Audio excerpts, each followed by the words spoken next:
Hello all, in this video we will talk about some of the common signal integrity issues that are seen in high-speed designs.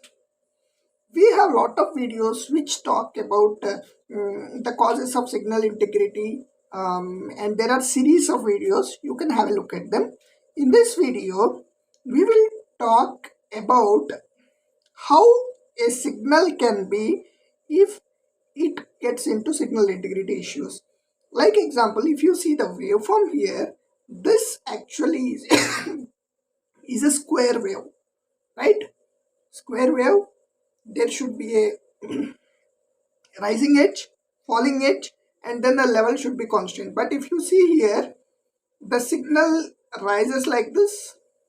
That means there is increase in rise time, and the signal level is not always a single value. There is some settling that is happening, and again the signal falls with some specific fall time, and then there isn't a edge basically, right?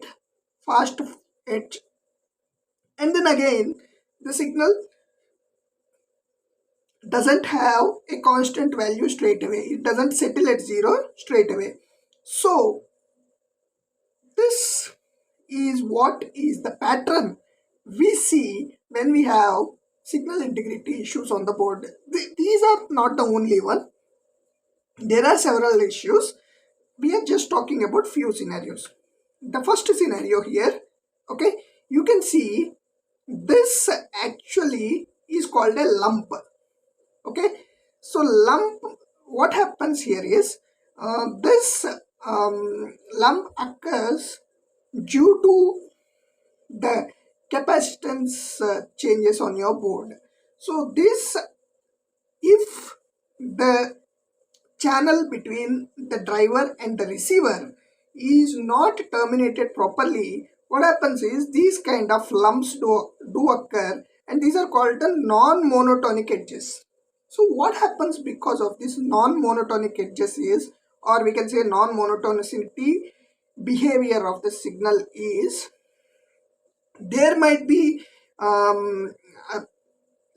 misconception of signal sometimes, where the receiver might not be able to read. If this lump is just around the corner of thresholds, you might have a false triggering as well.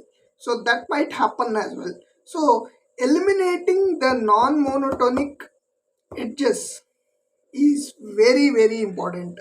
So if the signal has lot of reflections, the channel has lot of reflections, you might have something called overshoot. You can see here the second one is called a overshoot, which goes beyond the high level. This is the high level, the dotted line is the high level, and if you see, this is the dotted line is the low level. So the signal should have been at high level as we talked with respect to the square waveform, but if you see, the signal crosses this high level and there is an edge and it settles slowly. So there is a settling time here that is associated, and now if you see, the signal again falls below the high level, and this also could cause false triggering sometimes. So this if basically if we assume this is for a clock signal,